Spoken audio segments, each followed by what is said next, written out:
జగన్మోహన్ రెడ్డి రాజకీయ ఎత్తుగడలను ఆయన ప్రత్యర్థులు ఎందుకు అర్థం చేసుకోలేకపోతున్నారు?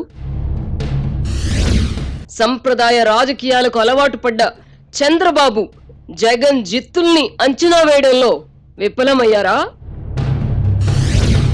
ఎన్నికల్లో చిత్తుగా ఓడిపోయిన జగన్ పని అయిపోయిందని ఎవరైనా అనుకుంటే అంతకన్నా పొరపాటు ఉంటుందా?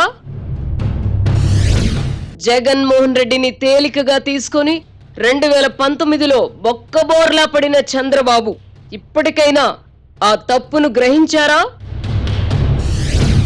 అబద్ధాల మొనగాడు జగన్మోహన్ రెడ్డి ఢిల్లీ కేంద్రంగా కూటమి ప్రభుత్వంపై చేసిన దుష్ప్రచారం ప్రభావం ఎంత?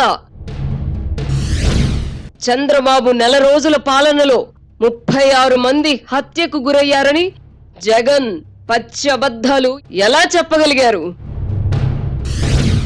చంద్రబాబులో తెంపరితనం ఉండదన్న నమ్మకంతోనే ఈ తరహా శవ రాజకీయాలకు జగన్ తెగబడుతున్నారా? భారీ విజయంతో ప్రజలు ఆశీర్వదించిన ప్రభుత్వాన్ని నెల రోజులకే రద్దు చేయాలని కోరడం విపరీత బుద్ధి కాదా? ప్రజలే నిరాకరించిన ప్రతిపక్ష నాయకుడి హోదా కోసం జగన్మోహన్ రెడ్డి కోర్టును ఆశ్రయించడంలో ఔచిత్యముందా? అధికారం కోసం ధనం, ధనం కోసం అధికారం అని నమ్మే జగన్ శాసనసభకు హాజరవడం టైం వేస్ట్ అని భావిస్తున్నారా? 10 ఎన్నికలు చూశానని పదే పదే చెప్పుకునే చంద్రబాబు జగన్ విషయంలో అప్రమత్తం కాకపోతే ఏం జరుగుతుంది?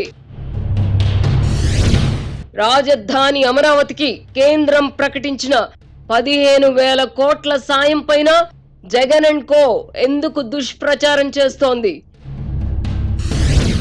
జగన్ ట్రాప్ లో పడి గతంలో ప్రత్యేక ప్యాకేజీని వదులుకున్న చంద్రబాబు ఈసారైనా కేంద్ర సాయాన్ని రాబట్టుకుంటారా? పీకల్లోతు కేసుల్లో ఉన్న జగన్ ప్రధాని మోదీని ఎదిరించి ప్రతిపక్ష ఇండియా కూటమిలో చేరే సాహసం చేయగలరా? వర్తమాన రాజకీయ పరిణామాలపై ఆర్కే మార్క్ సునిశిత విశ్లేషణ. Weekend comment by RK. ఈరోజు రాత్రి 8:30 నిమిషాలకు.